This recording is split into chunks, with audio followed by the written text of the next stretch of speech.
Bismillahirrahmanirrahim. Assalamualaikum warahmatullahi wabarakatuh.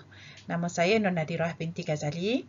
Pertama sekali ingin mengucapkan ribuan terima kasih kepada Persidangan Antarabangsa Kaizen dalam pengurusan Pendidikan, Sains, Sosial dan Teknologi 2020 kerana menerima kertas penyelidikan saya yang bertajuk Pertalian di antara sikap dan tingkah laku pelajar dengan faktor penghalang sikap positif dalam kalangan pelajar sijil kulineri di Kolej Komuniti Sungai Petani. Okey, kita masuk pada pengenalan.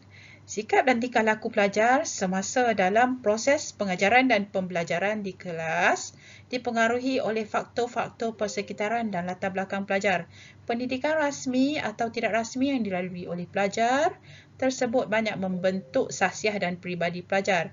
Ibu bapa sebagai sumber inspirasi, menggarap personaliti dan menjurus cara pelajar berfikir, anak akan mencontohi tingkah laku yang ditunjukkan oleh ibu bapa.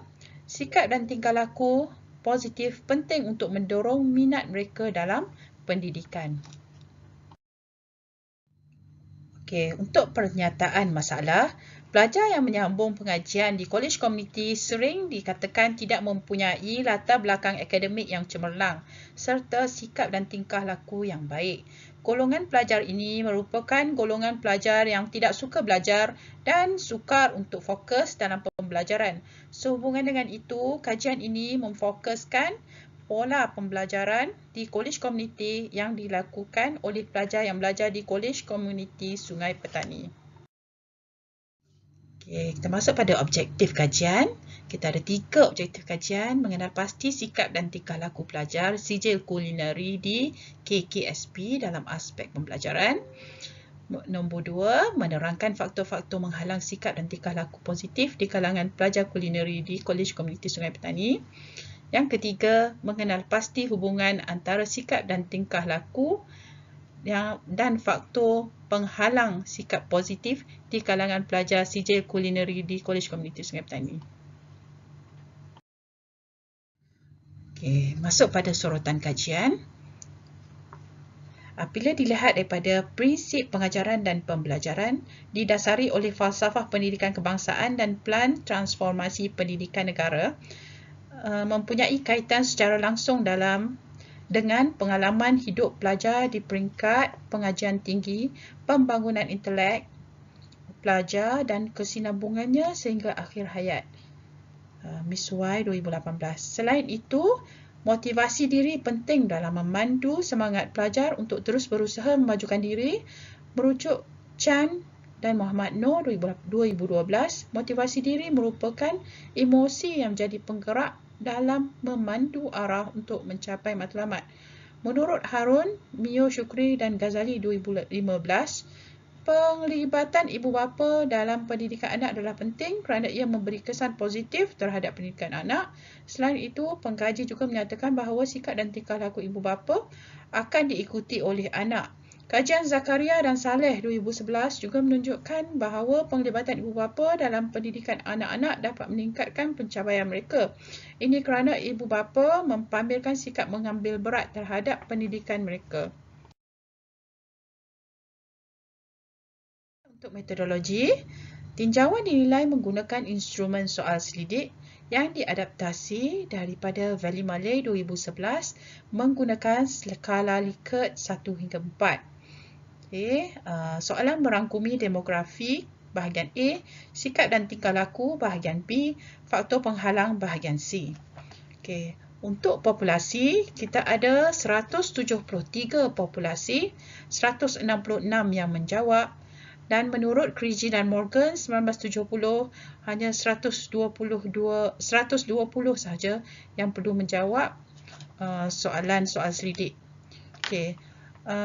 Untuk kajian ini kami menggunakan kaedah tinjauan dengan pendekatan kuantitatif, menggunakan analisa data, SPSS, frekuensi, deskriptif dan inferal. Okey, untuk hasil dapatan, terdapat 91% yang memahami pengajaran dalam kelas, yang gemar bertanya kepada pensyarah, 83.8% yang mempunyai daya konsentrasi yang baik adalah 82.6, dan yang sering mendapatkan bahan rujukan di perpustakaan iaitu 51.8%. Okay. Apabila responden ditanyakan tentang faktor-faktor yang menghalang mereka untuk mendapatkan bahan rujukan di perpustakaan, iaitu sebanyak 48.2%, responden menyatakan mereka tidak berbuat demikian kerana perpustakaan tidak mempunyai bahan rujukan yang cukup. Mereka malas mendapatkan bahan rujukan di perpustakaan, mereka tiada masa mendapatkan rujukan di perpustakaan, mereka tidak suka membaca buku dan tiada minat membaca.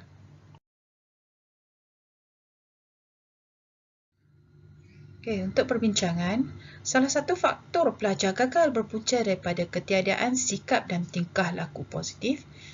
Membuktikan pelajar KKSP menunjukkan sikap dan tingkah laku positif dalam hampir semua aspek pembelajaran.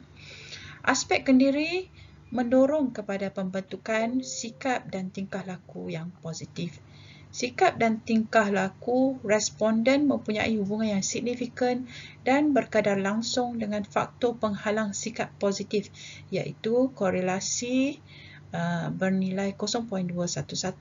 Hubungan korelasi yang lemah antara tahap sikap dan tingkah laku dengan faktor penghalang sikap positif, iaitu alfa, sama dengan 0.01. Untuk kesimpulan dan cadangan, 3 objektif yang ditetapkan telah tercapai. Kajian ini dapat mengenal pasti sikap dan tingkah laku pelajar dan mengenal pasti faktor-faktor penghalang sikap dan tingkah laku positif di kalangan pelajar sijil kulineri. Untuk cadangan kajian di masa akan datang, kajian-kajian berdasarkan persepsi pelajar yang mengambil bidang lain di KKSP atau mengambil bidang yang sama di kolej lain.